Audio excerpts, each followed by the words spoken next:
Si Pangulong Ferdinand Marcos Jr. ipinagmalaki ang kauna-unahan na fabricated electric ferry na nakatakda pong bumiyahe sa Pasig River sa buwan na po yan ng Nobyembre. Kaugnay niyan, may nakalapang report si Bombo Annalise Soberano. Magsisimula ng bibiyahe sa Nobyembre ang MV Dalaray, ang kaunang-unahang fabricated electric ferry sa Ilog Pasig na kayang bumiyahe ng direksyong 3 oras. Ito ang inihayag ni Pangulong Ferdinand Marcos Jr. sa kanyang talumpati sa launching ng Pasig Bigyang Buhay Muli, PBBM Pasig River Urban Development Project Phase 4 sa Metropolitan Theater sa Manila. Sinabi ng Pangulo, inilunsad niya ng Department of Science and Technology ang MV Dalaray. May 2 linggo na ang nakakaraan at magiging fully operational na ito sa buwan ng Nobyembre. Ayon sa Pangulo, pinagsusumikapan ng pamahalaan na magkaroon ng sustainable transportation options ang publiko. Kasabay nito, sinabi pa ng Presidente na naghahanap ng ibang paraan at teknolohiya ang gobyerno para linisin ang Ilog Pasig. Gagamitin niyan ang pamahalaan ng Clearbot na isang solar-powered AI-enabled robotic vessel na tutulong sa paglilinis sa Ilog Pasig at mga esteros. Kaya ng Clearbot na makolekta ang mga basura sa Metro Manila. Pakinggan natin ang pahayag ni Pangulong Ferdinand Marcos Jr. So as we continue to bring life back to Pasig River, we are also offering new ways to travel in a more sustainable way.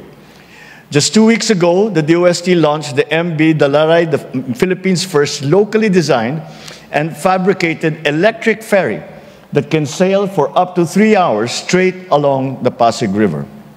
It will be fully operational by November.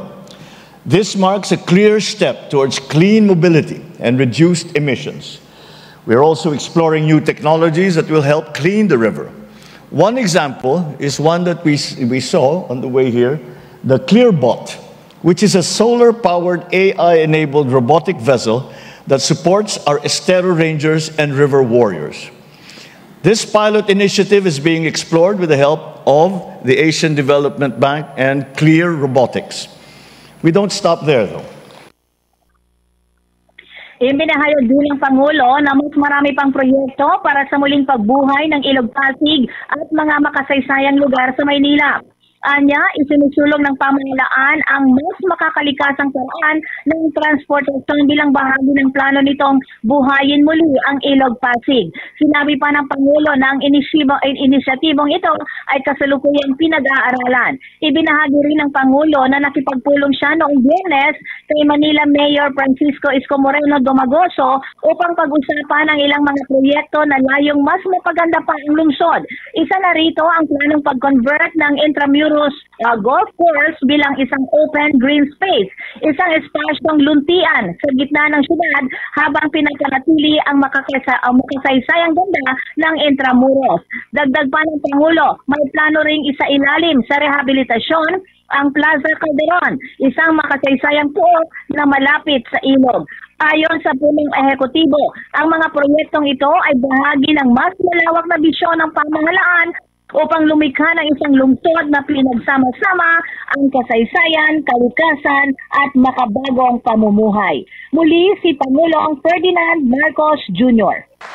All these efforts are part of a larger vision to create a culturally rich urban environment where history, nature, and modern living come together seamlessly. This is yet more proof that when the national government, the private sector, LGUs, and the communities collaborate and work as one, great game-changing things will happen. There's much still to be done, but we're consistently moving, especially with the help of our most industrious and non-stop Energizer Bunny, the First Lady. Because of her vision and dedication, this Pasig Bigyang Buhay Muli project was named one of the recipients of the 2025 Asian Townscape Award by the UN Habitat for its sustainable urban development work. Congratulations. si Pangulong Ferdinand Marcos Jr. Mula sa Malacanang, Bombo Anali Montaño Soberano nag-uulat. And this is Bombo Radio Philippines, the #1 and most trusted source of news and information. Basta Radio, Bombo! For the most trusted source of news and information, visit our website at www.bomboradio.com. Follow us on Bombo Radio mobile app, Facebook, YouTube, TikTok, and X, formerly Twitter. Like, share, and stay connected. Anytime, anywhere.